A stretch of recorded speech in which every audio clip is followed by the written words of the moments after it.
and salutations, my dearest friends. My name is Samantha and welcome back to another romance hot takes video. Today I'm going to be talking about the difference between women's fiction and romance. Yeah. What was that hand movement?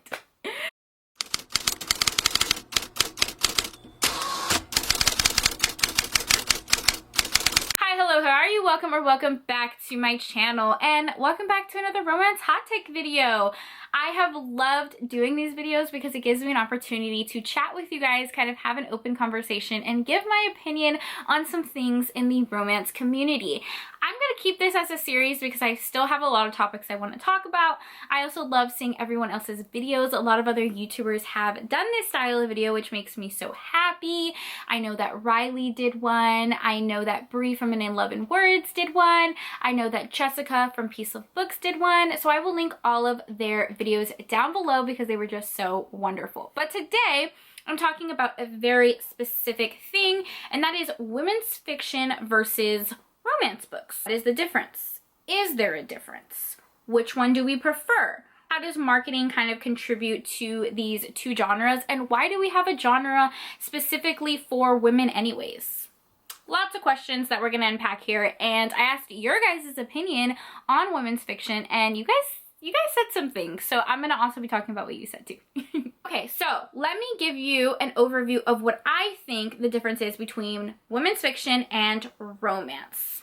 Okay, romance I feel like has a very clear description, and I feel like it follows a set of characters, a lot of reverse harem and polyamorous and menage romances, so it doesn't necessarily have to be two characters, but it follows a set of characters and their relationship. Obviously, romances can have an external plot, whether it's fantasy, sci-fi, paranormal, whatever type of subgenre you're reading in, there can be a separate plot. It can even follow a character's journey, but the main center of the story is going to be the character's relationship. And in a romance, we're always going to get a happily ever after, meaning our characters are going to end up together. Now, I feel like recently this has been redefined between happily ever afters and happy for nows.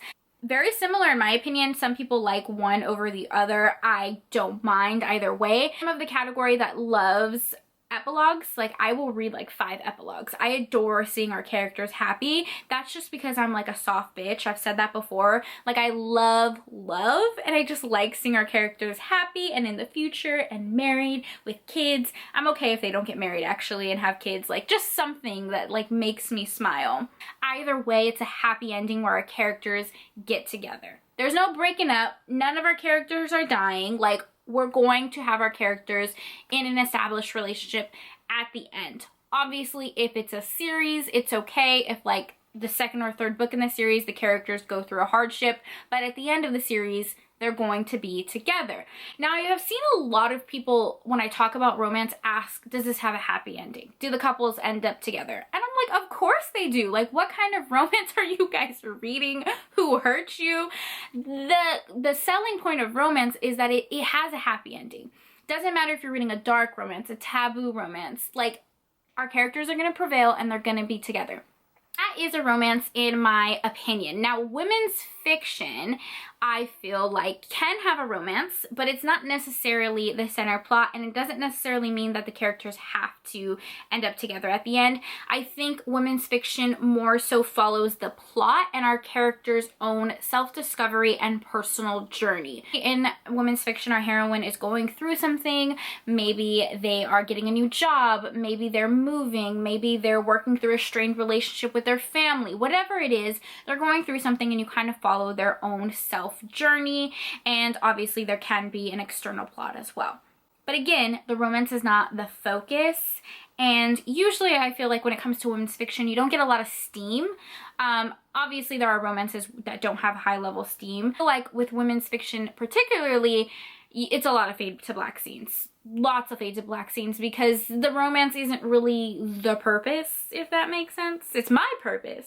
It's my joy, but it's not women's fiction purpose. I feel like I'm rambling. Those are the two differences I feel like between romance and women's fiction. Now, here's the problem. A lot of people don't like women's fiction because it can be misleading. Because a lot of women's fiction can be labeled as a romance. And romance readers who are ride or die and they want their HEA, they want their happy for now, go into this book with false marketing, basically, and they go into a story where the romance isn't the sole focus, and maybe they don't get a happily ever after. Very misleading and very frustrating when a book is marketed as a romance but it's a women's fiction book and we don't get a happy ending. And I feel like that's why a lot of people, when they hear women's fiction, they just have like a bad connotation to it, and also rate it very lowly because the marketing and the expectations weren't conducive for what the actual book is. Like, if it was marketed as a women's fiction book, I feel like it would reach its target audience a little bit better, and it wouldn't have romance readers being misleaded, reading the book, and then getting very upset and inherently rating it very lowly. You know what I mean? Because it's not necessarily a bad book. I feel like it's just really bad marketing. Let's touch on the patriarchy, okay? Let's just talk about it for a second. There is a lot of stigma when it comes to reading romance. So I feel like women's fiction was kind of created as kind of a discreet way to sneak some romance in there. You know, you don't have abs on a cover, you don't have clinch covers, you know, those very sexy historical romance covers. Like, it's more of a marketing tactic to have like the illustrated covers or the women's fiction covers. But also, what is women's fiction exactly? I hate that term, women's fiction. I hate the term chick lit. I don't know why, but I do not use the word chick lit because it's just so juvenile and annoying to me. Like, there's no such thing as men's fiction, male fiction. Why do women have like this isolated genre? You know, oh my goodness, I can't remember the exact quote, but from Beach Read by Emily Henry, they do talk about this, and I'm gonna have to find the quote. One second. Beach Read by Emily Henry, I mean, some people will argue that that is a women's fiction book being marketed as romance. I do consider this book romance. That's neither here nor there. It is actually a very good book that discusses this. Characters are both writers. Our heroine is a romance writer, and our hero writes fiction books, general fiction books. He's won a lot of awards, etc., etc. And our heroine is kind of frustrated about how people talk about her genre, essentially. And there's a quote in here that says, "If you swapped out all my Jessicas for Johns, do you know what you'd get? Fiction. Just fiction. Ready and willing to be read by anyone, but somehow by being a woman who writes about women, I've eliminated half the Earth's population from my potential readers. And you know what? I don't feel ashamed of that. I feel pissed." And that is so true. When a woman is writing about women, regardless if it's a romance or not, it gets lumped into this women's fiction section simply for the fact it was written by a woman and our main character is a girl. Versus if a man were to write a very similar story, the character was a man, it would be considered fiction. So weird that it's broken up like that, and the very name of women's fiction is not very inclusive because it makes it seem like only women can read that genre, which is absolutely not the case. Men can read those type of books, and men can even read romance. So like, what is women's fiction exactly? What is chick lit exactly? I just feel like it's kind of, again, the patriarchy and the stigma of women writing books and also reading books. I feel like it's mass media and marketing feeling like they need to just like narrow us into this box, and it's frustrating for sure, and it's very misleading, and that is my personal opinion on it. So let's hear your guys' opinion, because I did ask you guys, sorry I keep reaching for my phone, but I have like notes on my phone. I did ask you guys what you thought about women's fiction, and I'm going to read some of those. So someone said, okay, Abby, very first comment, said exactly what I just said. "I enjoy women's fiction, but I wish we just called it literary fiction." So true. I mean, there's no men's fiction. It's complete BS. Snap, snap, snap. That's exactly what I was saying. What is women's fiction? It's just literary fiction. Why? Because it's a female doesn't need its own genre, and why are men not subjected to that exact same stigma? Well, we know the reason. We know the reason, but it's bullshit. Okay, so someone else says they love them. They like that they celebrate everything to do with female authors. Okay, that's like a completely different opinion to everything I just said, which I love. This is why I asked you guys, and I love like this open conversation. Oh, so it feels like you have a genre to yourself. You feel like you're celebrating, you know, women and everything that comes with being a female, and it kind of just celebrates their work in one place. I can see that. I can definitely see that. I feel like it's a little limiting. I wish that it was just labeled as literary fiction, because I think that those authors could get a wider audience and the marketing wouldn't be so against them. But I definitely understand where this comment is coming from. Somebody else said, please, no more World War II based women's fiction. Anything else? Yeah, I'm not a fan of reading about World War II personally. I just don't find anything romantic about that era. It's very devastating, everything that happened, and there's so much of it. There's so much historical fiction. I'm not a fan of historical fiction, which is funny because I love historical romance, but I don't love historical fiction. Just a little ponder. I don't know why. I don't know why, but yeah. Someone else said that they like the ones that involve travel and finding inner peace. So the stories that really follow the heroine's journey, which I think is what women's fiction is. That's how at least I classify it. They say that they dislike women over 30 that have to go through a breakup so that they can find themselves. Sometimes they just want their girl to ride off into the sunset and not worry about finding a man. Nothing wrong with an independent lady. And I don't think, you know, here's the thing. Honestly, I will agree with that. A lot of women's fiction kind of center around our heroine going through a breakup, finding that their significant other is cheating on them, and they decide to reinvent themselves. I'll definitely agree that I don't feel like a woman needs to go through a breakup or even needs to fall in love in order to feel confident with themselves. In order to really truly fall in love with another person, you have to love yourself. And I think like women's fiction, the whole point of it is to follow the character's journey, and I think it really should be about them loving themselves and not just loving themselves because somebody else loves them. Hopefully that makes sense. A lot of people are saying they love women's fiction. I'm kind of surprised because a lot of the people I talk to don't like it. But again, a lot of the people I talk to are mainly romance readers. So it's nice to know that this genre is getting some love. Somebody says it's okay but kind of boring. That was Desiree. Yeah, I definitely think it's boring, but I'm used to, you know, a romance, some steamy times. That women fiction and like the fade to black scenes, they don't really do it for me anymore, but that's just a personal opinion. Justin said that they don't particularly love it, but it's fine as long as it's not being marketed as a romance. A lot of people agreed with this.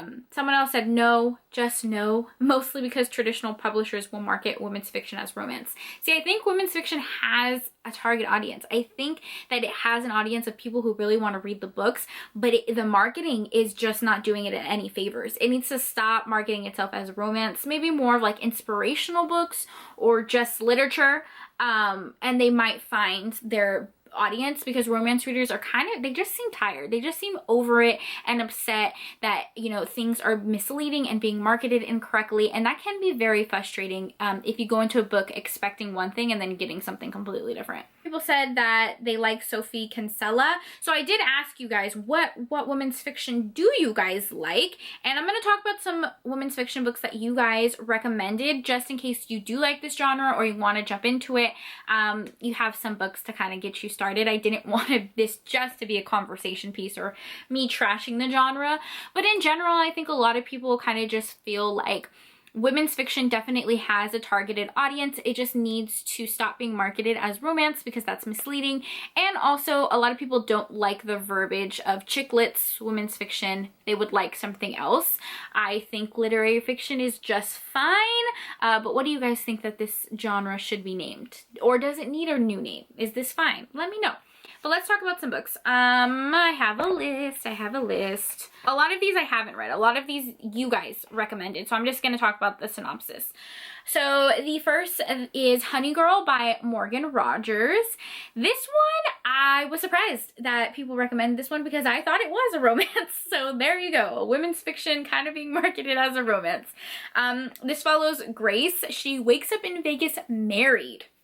That's interesting. But they decide to live separate lives. So she ends up getting married on a girls' trip, but they decide to kind of live separate lives. But in this story, she goes back to New York to spend some time with her wife. She just completed her degree, and it looks like she's kind of just like discovering herself. A lot of the comments on Goodreads say that they really like this book, but it is mainly a lot about our heroine kind of deciding what she wants to do with her life, deciding what she wants to do with her career, and it's mainly her personal journey. A lot of people say that this book is very, very emotional as well. So maybe grab some tissues if you want to pick this one up.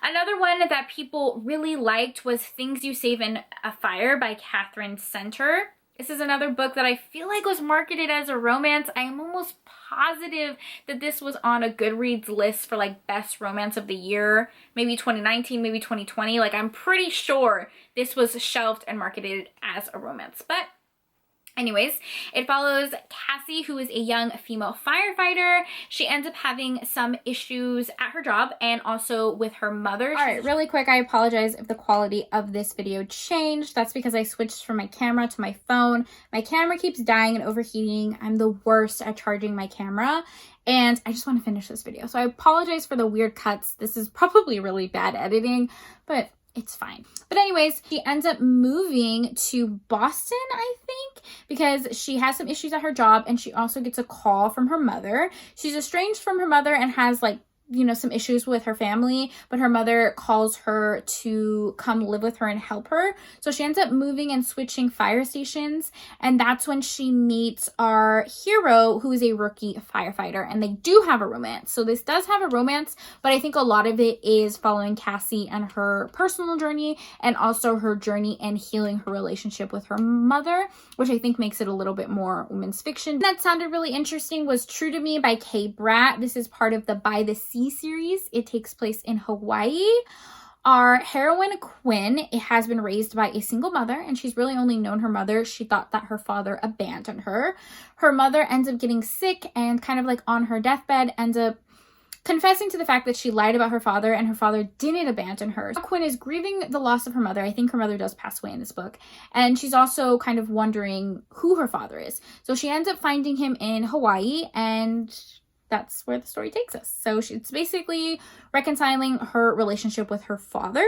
I don't really see like a romance being talked about a lot in the synopsis, so I think this is like a true women's fiction book. The book that a lot of people seem to like is The Dinner List by Rebecca Searle. Like a lot of people like this one. It has very high ratings on Goodreads, and I have this on my shelf, so maybe I'll read that book.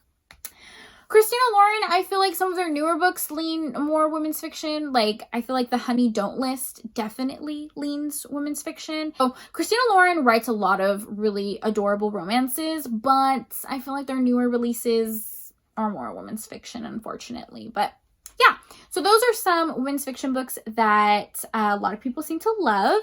I'm going to check some of them out because I actually don't dislike this genre.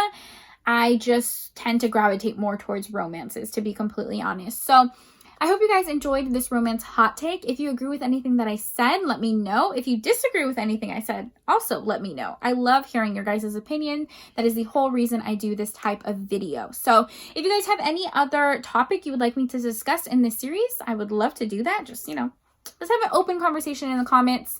As always, thank you so much for taking time out of your day to spend time with me. It means the absolute world to me. I hope you guys are all staying happy and healthy, and I'll see you next time.